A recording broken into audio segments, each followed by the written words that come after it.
Eh mais t'es qui toi? Salut à tous, alors aujourd'hui je vous propose de relativiser.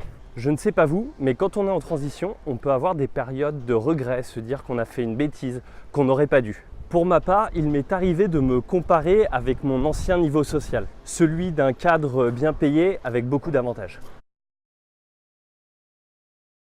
C'était comme si ce système avait toujours existé et qu'il n'y avait que celui-là. Il n'y avait pas le choix. Ne pas être dans ce système nous mettait à la marge.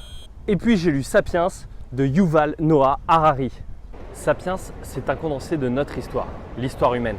Ce livre nous explique comment on est passé d'une espèce banale à une espèce dominante. Comment et pourquoi.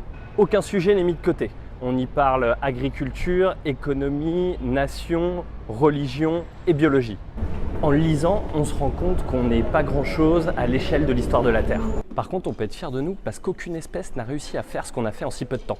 On se rend compte que notre histoire n'est que transformation et évolution. Jamais rien n'est figé.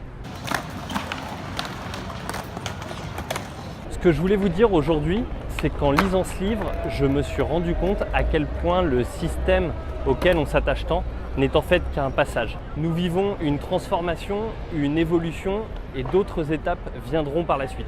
Quitte à n'être que de passage sur cette planète Terre et de vivre dans un système qui n'est en fait pas une finalité, arrêtons de vivre pour les autres et vivons pour nous.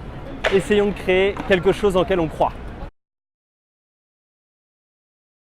Pour la petite question du jour, si vous aussi vous avez des livres qui vous ont marqué, n'hésitez pas à les mettre dans les commentaires. Sur ce, je vous souhaite une très bonne soirée et à demain.